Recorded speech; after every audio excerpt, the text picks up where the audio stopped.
গুৱাহাটীৰ কালাপানীৰ গাৰো বস্তিত পুনৰ চলিব উচ্ছেদ অভিযান ২৫ বছৰ ধৰি অঞ্চলটোত বসবাস কৰি অহা সন্দেহজনক লোকক জাননী জাৰি কৰিছে বন বিভাগে। গাৰো বস্তি আৰু নেপালী বস্তিত বসবাস কৰা একাংশ পৰিয়ালক জাননী বন বিভাগৰ ৭ দিনৰ ভিতৰত ঘৰ খালী কৰাৰ নিৰ্দেশ দিয়া হৈছে। সেইসকল লোকক ঘৰে ঘৰে গৈ শতাধিক পৰিয়ালক জাননী জাৰি কৰিলে বন বিভাগে। অবৈধভাৱে পাহাৰৰ মাটি দখল কৰি বাসগৃহ নিৰ্মাণৰ অভিযোগ। আমি বৃহত্তম কালাপানী অঞ্চলত আমি আজি প্ৰায় ২০-২২ বছৰ ধৰি ইয়াতে বসস্থান কৰি আছোঁ। আমি এইখন অসমৰে আমি খিলঞ্জীয়া ভূমিপুত্ৰ। গতিকে আমি মামালৈ এটাই অনুৰোধ যে আমাক ল'ৰা ছোৱালীবিলাকৰ মুখত দেখি চাই আমাক ৰক্ষা কৰক, আৰু মামাই ৰক্ষা নকৰিলে কোনো ৰক্ষা কৰোঁতা ইয়াত নাই। গতিকে আমি ইয়াৰে ভোটাৰ।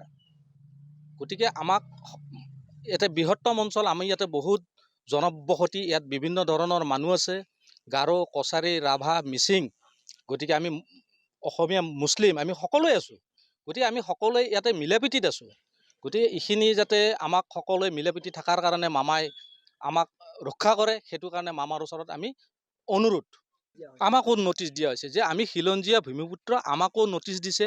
এতিয়া আমাৰ কণ কণ ল'ৰা ছোৱালী শিক্ষিত, যে তেওঁলোকৰ অহা মেট্ৰিক আছে। গতিকে এই মেট্ৰিকত আমাৰ ল'ৰা ছোৱালীবিলাক লৈ আমি ক'ত যাম, ক'ত থাকিম? গতিকে আমি আতংকিত হৈছোঁ যে মামা আপুনি যদি ৰক্ষা নকৰে আমাক ৰক্ষা কৰা কোনো নাই। গতিকে মামাক কাটৰ অনুৰোধ যে মামাই যাতে আমাক ৰক্ষা কৰে।